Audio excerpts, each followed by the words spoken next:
ಹೌದು. ಈ ಹೋರಾಟ ಯಾಕೆ ನಾನು ಭಾಳ ಸಿಂಪಲಾಗಿ ನಿಮಗೆ ಇವತ್ತು ಅರ್ಥ ಮಾಡಿಸ್ತೀನಿ. ಈ ಹೋರಾಟಗಳು ಯಾಕೆ ಅಂತ.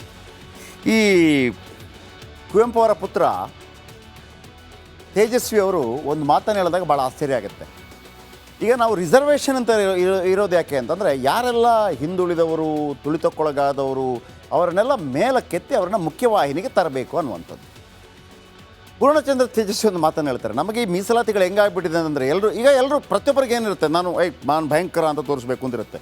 ನಾನು ಭಯಂಕರ ಸಾಲಿಡ್ ಆಗಿದ್ದೀನಪ್ಪ, ಶ್ರೀಮಂತ ಆಗಿದ್ದೀನಪ್ಪ, ನಾನು ಏನು ಬಡವಲ್ಲಪ್ಪ, ಅಲ್ವಾ ಎಲ್ರಿಗಿರೋ ಮೈಂಡ್ ಸೆಟ್ಟು. ಆದರೆ ಈ ಮೀಸಲಾತಿ ಒಮ್ಮೆ ಏನಾಗ್ಬಿಡುತ್ತೆ ಅಂದರೆ, ಬಡವರಾಗೋದಕ್ಕೆ ಸ್ಪರ್ಧೆ ಅಂತ, ಶ್ರೀಮಂತರಾಗೋದಕ್ಕೆಲ್ಲ ಬಡವರಾಗೋದಕ್ಕೆ ಸ್ಪರ್ಧೆ. ಅಂದರೆ ನಾವು ಈ ಕ್ಯಾಟಗರಿಯಲ್ಲಿ ಇದ್ದೀವಿ, ಇಷ್ಟು ಮೇಲಿನ ಕ್ಯಾಟಗರಿಯನ್ನು ಜಾತಿ ಅಂತ ತೋರಿಸ್ಬೇಡಿ, ನಮ್ಮನ್ನು ಕೆಳ ಜಾತಿ ಅಂತ ತೋರಿಸಿ ಅಂತ. ಅಂದರೆ ಇದು ಅಲ್ಲಿ 2A 3A ಹಿಂಗೆಲ್ಲ ಇರುತ್ತಲ್ಲ, ಅದು ಹೇಳ್ತಾ ಹೋಗ್ತೀನಿ ಇವ್ರು ಯಾಕೆ ಮಾಡ್ತಿದ್ದಾರೆ ಅಂತ. ಅದನ್ನ ಲಾಭ ಸಿಗುತ್ತೆ, ಅದಕ್ಕಾಗಿ ಮಾಡ್ತಾ ಇದ್ದಾರೆ. ಉತ್ತರ ಕರ್ನಾಟಕದಲ್ಲಿ ಹೆಚ್ಚಾಗಿರುವಂಥ ಸಮುದಾಯ ಈ ಪಂಚಮಸಾಲಿ ಸಮುದಾಯ. ಬಸವಣ್ಣನವರ ತತ್ವ ಪಂಚಾಚಾರದ ಪಾಲಕರೇ ಮುಂದೆ ಪಂಚಮಸಾಲಿಗಳಾಗ್ತಾರೆ. ಒಂದು ಅಂದಾಜಿನ ಪ್ರಕಾರ ಗೊತ್ತಿಲ್ಲ, ಪಂಚಮಸಾಲಿಗಳು 1 ಕೋಟಿಗೂ ಹೆಚ್ಚು ಜನಸಂಖ್ಯೆ ಇದೆ ಅಂತೇಳಿ ಪಂಚಮಸಾಲಿಗಳು ಹೇಳ್ಕೊತಾರೆ. ಈಗಲೂ ಕೂಡ ಪಂಚಮಸಾಲಿಗಳು ಸ್ಟ್ರಾಂಗ್ ಜಾಸ್ತಿ ಅಂತ ಹೇಳಲಾಗತ್ತೆ, ಅಂದರೆ ಲಿಂಗಾಯತರ ಪೈಕಿ. ರಾಣಿ ಚೆನ್ನಮ್ಮ ಅವರು ಕೂಡ ಪಂಚಮಸಾಲಿ ಸಮುದಾಯದವರು. ಸೊ ಹಾಗಾಗಿ ಕೆಲವರೆಲ್ಲ ನಾವು ರಾಣಿ ಚೆನ್ನಮ್ಮ ಸಮುದಾಯದವರು. 2A ಪ್ರವರ್ಗಕ್ಕೆ ಸೇರಿಸುವಂತೆ ಪಂಚಮಸಾಲಿಗಳ ಪ್ರತಿಭಟನೆ.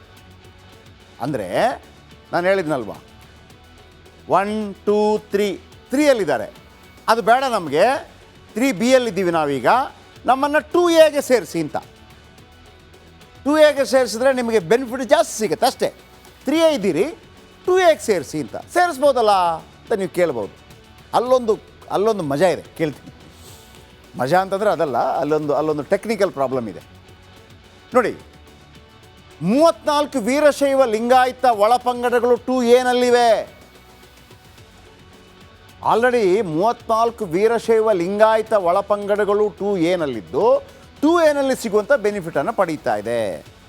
ಫಾರ್ ಎಕ್ಸಾಂಪಲ್, ನಿಮಗೆ 2Aಗೆ ಬಂದರೆ ಒಬ್ಬೊಬ್ಬನಿಗೆ 500 ರೂಪಾಯಿ, 3Aಯಲ್ಲಿದ್ದರೆ ಒಬ್ಬೊಬ್ಬನಿಗೆ 200 ರೂಪಾಯಿ ಅಂತ ಲೆಕ್ಕ ಇಟ್ಕೊಳ್ಳಿ. ಆಗ ನಮಗೇನು ಅನಿಸುತ್ತೆ, 2Aಗೆ ಹಾಕ್ರಪ್ಪ 500 ರೂಪಾಯಿ ಸಿಗುತ್ತೆ ಆ ಥರ. ಅಂದರೆ ಮೀಸಲಾತಿಯನ್ನು ನಾನು ಸಿಂಪಲಾಗಿ ಹೇಳಿದ್ದು ನಾನು.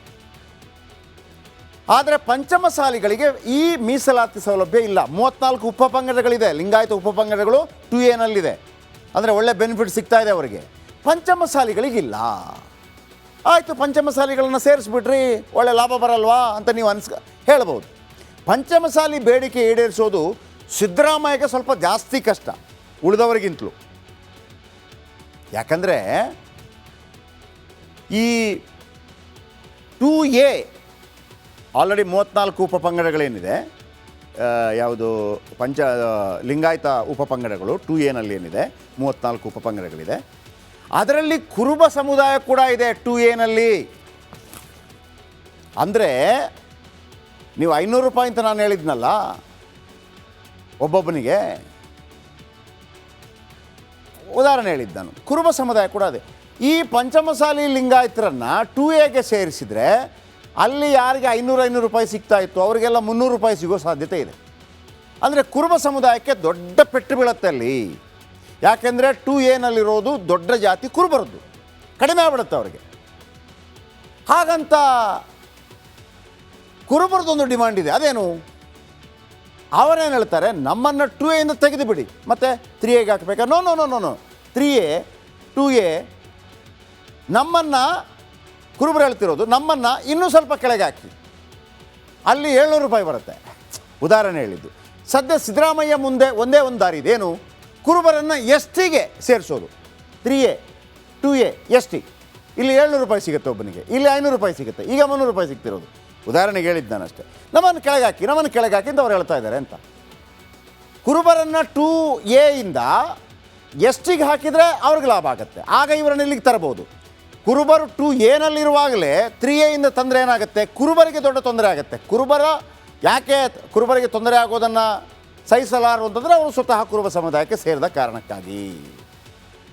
ಹಾಗಾಗಿ ಕುರುಬರನ್ನು STಗೆ ಸೇರಿಸಿ ಲಿಂಗಾಯತರನ್ನು 2Aಗೆ ತಂದರೆ ಪಂಚಮಸಾಲಿಗಳು ಖುಷ್, ಕುರುಬರು ಖುಷ್. ಆದರೆ ಇಲ್ಲೊಂದು ಮಜಾ ಇದೆ, ಮತ್ತೊಂದು ಅಂದರೆ ಟೆಕ್ನಿಕಲ್ ಪ್ರಾಬ್ಲಮ್. ಕುರುಬರನ್ನು ಎಷ್ಟಿಗೆ ಸೇರಿಸಿದ್ರೆ ವಾಲ್ಮೀಕಿಗಳು ಬಿಡಲ್ಲ. ನಮ್ಮದು ಜಾಸ್ತಿ ಆಯ್ತಪ್ಪ, ನಮ್ಮ 700 ರೂಪಾಯಿನ ಇವಾಗ ಕಿತ್ಕೋತಾ ಇದ್ದಾನೆ ಅಂತೇಳಿ ಅವರು ಗರಂ ಆಗ್ತಾರೆ. ವಾಲ್ಮೀಕಿಗಳು 3A ಪಂಚಮಸಾಲಿಗಳು ನಮ್ಮನ್ನು 2Aಗೆ ಹಾಕಿ ಅಂತ ಹೇಳ್ತಾ ಇದ್ದಾರೆ. 2Aಗೆ ಹಾಕಿದ್ರೆ ಕುರುಬರ ಹಕ್ಕು ಕಸಿದುಕೊಂಡಾಗತ್ತೆ. ಕುರುಬರು ಹೇಳ್ತಾರೆ ಎಷ್ಟಿಗೆ ಹಾಕಿ ಅಂತೇಳಿ, ಎಷ್ಟಿಗೆ ಹಾಕಿದ್ರೆ ವಾಲ್ಮೀಕಿ ಹೇಳ್ತಾರೆ ನಮ್ಮ ಹಕ್ಕು ಕಸಿದುಕೊಳ್ತಾರೆ ಅಂತೇಳಿ. ಅರ್ಥ ಆಯ್ತಾ ಪ್ರಾಬ್ಲಮ್ ಏನು ಅಂತ? 7.5% ಮೀಸಲಾತಿಗಾಗಿ ವಾಲ್ಮೀಕಿ ಸಮುದಾಯದ ನಾಯಕರು ಈಗಾಗಲೇ ಹೋರಾಟ ಮಾಡ್ತಾ ಇದ್ದಾರೆ. ಒಟ್ಟಾರೆ ಹಾಗಂತ BJP ಟೈಮಲ್ಲೂ ಇದಿತ್ತು. ಒಟ್ಟಾರೆ ಮೀಸಲಾತಿ ಹೋರಾಟದಿಂದ ಸಿದ್ದರಾಮಯ್ಯ ಅವರಿಗೆ ತಲೆಬಿಸಿಯಾಗಿದೆ. ಮತ್ತೊಮ್ಮೆ ಹೇಳ್ತೀನಿ, 3Aದಲ್ಲಿದ್ದಾರೆ, ಇಲ್ಲಿ ಇದು ಬೇರೆ ಬೇರೆ ಫೆಸಿಲಿಟೀಸ್ಗಳಿದೆ, ನಾನು ಸುಮ್ಮನೆ ಹೇಳ್ತಿರೋದು. 3Aದಲ್ಲಿದ್ದಾರೆ, ಇಲ್ಲಿ 300 ರೂಪಾಯಿ ಸಿಗುತ್ತೆ. ನಮ್ಮನ್ನು 2Aಗೆ ಸೇರಿಸಿ ನಮಗೆ 500 ರೂಪಾಯಿ ಸಿಗುತ್ತೆ. 2Aಗೆ ಸೇರಿಸಿದ್ರೆ ಅಲ್ಲಿ ಕುರುಬರಿದ್ದಾರೆ, ಕುರುಬರ ಜೊತೆ 34 ಉಪಪಂಗಡಗಳಿದೆ. ಆಗ ಕುರುಬರು ಏನು ಹೇಳ್ತಾರೆ, ನಮ್ಮ ಹಕ್ಕನ್ನು ಕಸಿದುಕೊಳ್ತಾರೆ. ಅವ್ರು ಈ ಕಡೆ ಬಂದರೆ ನಮಗೆ 500 ರೂಪಾಯಿ ಸಿಗೋದು 300 ರೂಪಾಯಿ ಸಿಗುತ್ತೆ. ಹಾಗಿದ್ರೆ ಒಂದು ಕೆಲಸ ಮಾಡಿ, ನಮ್ಮನ್ನು ಎಷ್ಟಿಗೆ ಸೇರಿಸಿ ನಮಗೆ 500 ಅಲ್ಲ 700 ರೂಪಾಯಿ ಸಿಗುತ್ತೆ. ನೀವು ಬೇಕಿದ್ರೆ ಇಲ್ಲಿಗೆ ಬಂದು 500 ತಗೊಳ್ಳಿ. ಎಷ್ಟಿಗೆ ಬಂದಾಗ ಅಲ್ಲಿ ವಾಲ್ಮೀಕಿ ಸಮುದಾಯ ಹೇಳ್ತೆ, ಇಲ್ಲಿಗೆ ಯಾಕಪ್ಪ ಬತ್ತಿ, ಇಲ್ಲಿಗೆ ಬಂದರೆ ನಾವೇನು ಮಾಡಲಿ? ಇದು ಸಮಸ್ಯೆ. ಅರ್ಥ ಆಯ್ತಲ್ಲ? ಆದರೆ ಈಗ ಇದೇನಾಗಿದೆ ಅಂತಂದರೆ ಡಿವೈಡ್ ಆ್ಯಂಡ್ ರೂಲ್ ಆದಂಗೆ ಇದೆ. ನೋಡೋಣ ಏನಾಗುತ್ತೆ ಅಂತೇಳಿ. ನೆಕ್ಸ್ಟ್, ಹೌದು, ಈ ಹೋರಾಟ ಯಾಕೆ? ನಾನು ಭಾಳ ಸಿಂಪಲಾಗಿ ನಿಮಗೆ ಇವತ್ತು ಅರ್ಥ ಮಾಡಿಸ್ತೀನಿ ಈ ಹೋರಾಟಗಳು ಯಾಕೆ ಅಂತ. ಈ ಕುವೆಂಪು ಅವರ ಪುತ್ರ ತೇಜಸ್ವಿ ಅವರು ಒಂದು ಮಾತನ್ನು ಹೇಳಿದಾಗ ಭಾಳ ಆಶ್ಚರ್ಯ ಆಗುತ್ತೆ. ಈಗ ನಾವು ರಿಸರ್ವೇಷನ್ ಅಂತ ಇರೋದು ಯಾಕೆ ಅಂತಂದರೆ, ಯಾರೆಲ್ಲ ಹಿಂದುಳಿದವರು, ತುಳಿತಕ್ಕೊಳಗಾದವರು ಅವರನ್ನೆಲ್ಲ ಮೇಲಕ್ಕೆತ್ತಿ ಅವ್ರನ್ನ ಮುಖ್ಯವಾಹಿನಿಗೆ ತರಬೇಕು ಅನ್ನುವಂಥದ್ದು. ಪೂರ್ಣಚಂದ್ರ ತೇಜಸ್ವಿ ಒಂದು ಮಾತನ್ನು ಹೇಳ್ತಾರೆ, ನಮಗೆ ಈ ಮೀಸಲಾತಿಗಳು ಹೆಂಗಾಗ್ಬಿಟ್ಟಿದೆ ಅಂತಂದರೆ ಎಲ್ಲರೂ ಪ್ರತಿಯೊಬ್ಬರಿಗೆ ಏನಿರುತ್ತೆ, ನಾನು ಭಯಂಕರ ಅಂತ ತೋರಿಸ್ಬೇಕು ಅಂತಿರುತ್ತೆ. ನಾನು ಭಯಂಕರ ಸಾಲಿಡ್ ಆಗಿದ್ದೀನಪ್ಪ, ಶ್ರೀಮಂತ ಆಗಿದ್ದೀನಪ್ಪ, ನಾನು ಏನು ಬಡವಲ್ಲಪ್ಪ, ಅಲ್ವಾ ಎಲ್ರಿಗಿರೋ ಮೈಂಡ್ ಸೆಟ್ಟು. ಆದರೆ ಈ ಮೀಸಲಾತಿ ಒಮ್ಮೆ ಏನಾಗ್ಬಿಡುತ್ತೆ ಅಂದರೆ ಬಡವರಾಗೋದಕ್ಕೆ ಸ್ಪರ್ಧೆ ಅಂತ, ಶ್ರೀಮಂತರಾಗೋದಕ್ಕೆಲ್ಲ ಬಡವರಾಗೋದಕ್ಕೆ ಸ್ಪರ್ಧೆ. ಅಂದರೆ ನಾವು ಈ ಕ್ಯಾಟಗರಿಯಲ್ಲಿ ಇದ್ದೀವಿ, ಇಷ್ಟು ಮೇಲಿನ ಕ್ಯಾಟಗರಿಯನ್ನು ಜಾತಿ ಅಂತ ತೋರಿಸ್ಬೇಡಿ, ನಮ್ಮನ್ನು ಕೆಳ ಜಾತಿ ಅಂತ ತೋರಿಸಿ ಅಂತ. ಅಂದರೆ ಇದು ಅಲ್ಲಿ 2A 3A ಹಿಂಗೆಲ್ಲ ಇರುತ್ತಲ್ಲ, ಅದು ಹೇಳ್ತಾ ಹೋಗ್ತೀನಿ ಇವ್ರು ಯಾಕೆ ಮಾಡ್ತಿದ್ದಾರೆ ಅಂತ. ಅದನ್ನ ಲಾಭ ಸಿಗುತ್ತೆ, ಅದಕ್ಕಾಗಿ ಮಾಡ್ತಾ ಇದ್ದಾರೆ. ಉತ್ತರ ಕರ್ನಾಟಕದಲ್ಲಿ ಹೆಚ್ಚಾಗಿರುವಂಥ ಸಮುದಾಯ ಈ ಪಂಚಮಸಾಲಿ ಸಮುದಾಯ. ಬಸವಣ್ಣನವರ ತತ್ವ ಪಂಚಾಚಾರದ ಪಾಲಕರೇ ಮುಂದೆ ಪಂಚಮಸಾಲಿಗಳಾಗ್ತಾರೆ. ಒಂದು ಅಂದಾಜಿನ ಪ್ರಕಾರ ಗೊತ್ತಿಲ್ಲ, ಪಂಚಮಸಾಲಿಗಳು 1 ಕೋಟಿಗೂ ಹೆಚ್ಚು ಜನಸಂಖ್ಯೆ ಇದೆ ಅಂತೇಳಿ ಪಂಚಮಸಾಲಿಗಳು ಹೇಳ್ಕೊತಾರೆ. ಈಗಲೂ ಕೂಡ ಪಂಚಮಸಾಲಿಗಳು ಸ್ಟ್ರಾಂಗ್ ಜಾಸ್ತಿ ಅಂತ ಹೇಳಲಾಗತ್ತೆ, ಅಂದರೆ ಲಿಂಗಾಯತರ ಪೈಕಿ. ರಾಣಿ ಚೆನ್ನಮ್ಮ ಅವರು ಕೂಡ ಪಂಚಮಸಾಲಿ ಸಮುದಾಯದವರು. ಸೊ ಹಾಗಾಗಿ ಕೆಲವರೆಲ್ಲ ನಾವು ರಾಣಿ ಚೆನ್ನಮ್ಮ ಸಮುದಾಯದವರು.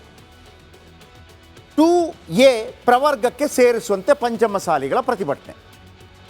ಅಂದರೆ ನಾನು ಹೇಳಿದ್ನಲ್ವಾ, 1 2 3ಯಲ್ಲಿದ್ದಾರೆ, ಅದು ಬೇಡ ನಮಗೆ, 3Bಯಲ್ಲಿದ್ದೀವಿ ನಾವೀಗ, ನಮ್ಮನ್ನು 2Aಗೆ ಸೇರಿಸಿ ಅಂತ. 2Aಗೆ ಸೇರಿಸಿದ್ರೆ ನಿಮಗೆ ಬೆನಿಫಿಟ್ ಜಾಸ್ತಿ ಸಿಗುತ್ತೆ ಅಷ್ಟೇ. 3A ಇದ್ದೀರಿ, 2Aಗೆ ಸೇರಿಸಿ ಅಂತ. ಸೇರಿಸ್ಬೋದಲ್ಲ ಅಂತ ನೀವು ಕೇಳ್ಬೋದು. ಅಲ್ಲೊಂದು ಮಜಾ ಇದೆ, ಕೇಳ್ತೀನಿ. ಮಜಾ ಅಂತಂದರೆ ಅದಲ್ಲ, ಅಲ್ಲೊಂದು ಟೆಕ್ನಿಕಲ್ ಪ್ರಾಬ್ಲಮ್ ಇದೆ ನೋಡಿ.